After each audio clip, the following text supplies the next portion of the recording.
د هر قسم مرضونو او د هر قسم عیبونو او نقصونو نه د نجات دپاره یا شافي ذکر ډېر زیات شافي او کافي ذکر دی. بسم الله الرحمن الرحیم. السلام علیکم ورحمة الله وبرکاته. زمرونو او خویندو، کله چې تاسو بیماران یې او داسې بیمارۍ کې مبتلا شئ چې د هغې لا علاج بیماري وي، یعنی د هغې علاج نه کیږي، او بعض بیماری داسې چې انسان ډېر زیات کړی یعنی نه ښه کیږي. نن د یا شافي وظیفې یو ډېر زبردست دم درته ښیم. دا د الله جل شانه یو ډېر مبارک نوم دی، یا شافي. که دا دم تاسو ووایئ د دې تعداد طریقه هر څه درته ښیم، الله جل جلاله به تاسو ته بلکل شفا درکړي. یا شافي دا د الله جل جلاله یو ډېر مبارک نوم دی، او د شافي معنی ده شفا ورکوونکی ذات. یعنی کم ذات چې دا بیماری راوستې ده، هغه ذات د دې خبرې قدرت هم لري چې هغه دغې مریض ته شفا هم ورکړي. نو په دې کې خصوصا د بیمارانو دپاره په دې اسم مبارک کې ډېر لوی تاثیر پروت دی. که بیماران خلکه د دې اسم ذکر شروع کړي، نو هغوی به هم الله جل جلاله هغوی ته روغ صحت ورکړي.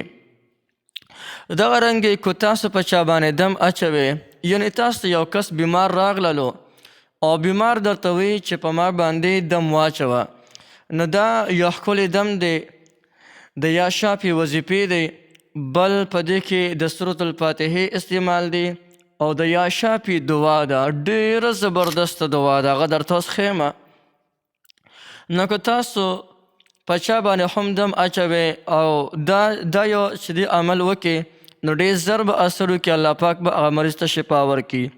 لیکن د دې هر چا ته اجازه شته دی او هر یو کس د دې نه پیدا اخیستلی شي. بهر کې که یو انسان وي او هغه یو بل کس له ورشي، نو هغه هم پیچولی شي، او که نه بل کس باندې نه اچي، په خپل په ځان باندې دم اچوي، نو بیا خو هم کولی شي. لیکن چې کله په خپل ځان باندې دم اچوي، نو اول دله پکار دی چې په دې باندې اوبه دم کړي او هغه اوبه بیا وڅکي. دویمه خبره چې دی په دې خپلو دواړو لاسونو باندې شوپ یا چې دی کوف وکړي، او داسې حالات کې دی وکړي چې د ده دغه شوپ یا دغې کوف سره د ده د خولې د لاړو د ذرات هم په دغې لاس باندې ورپروزي، او بیا د دا لاس په تمام بدن باندې راکاږي، انشاءالله چې د هغې په وسیلې باندې به ده ته شفا میلاو شي. او که یو بل انسان دموي، نو هغه د په لاس نه راکاږي، بلکې هغو ته د مخامخ کیني دا مریض، او بلکل په مریض باندې دی د سر نه تر د خپو پورې مسلسل دم واچوي، خو داسې انداز کې چې د دې دغه کم کس چې دمول کوي، چې د ده د خولې د لاړو د ذرات دا د دې شوپ یا د دې چې کوم اکوب سره ورشه په دې مریض باندې پروزي، انشاءالله چې الله به ورته شفا ورکړي. راځئ د دې دم کولو طریقه درته ښیم، ډېره زیاته اسانه طریقه ده. که چېرته یو مریض دله راشي او هغه درته وایي چې په ما باندې دم واچوه، نو د ټولو اول به تاسو چې دی یا شافي ووایئ 43 کرته، 43 کرته، او په هغې باندې به دغه مریض دم کړي. د هغې نه پس به سورة الفاتحه 7 کرته ووایئ، او د سورة الفاتحې نه پس به دا دعا هم چې دی 7 کرته ووایئ. بسم الله الرحمن الرحیم.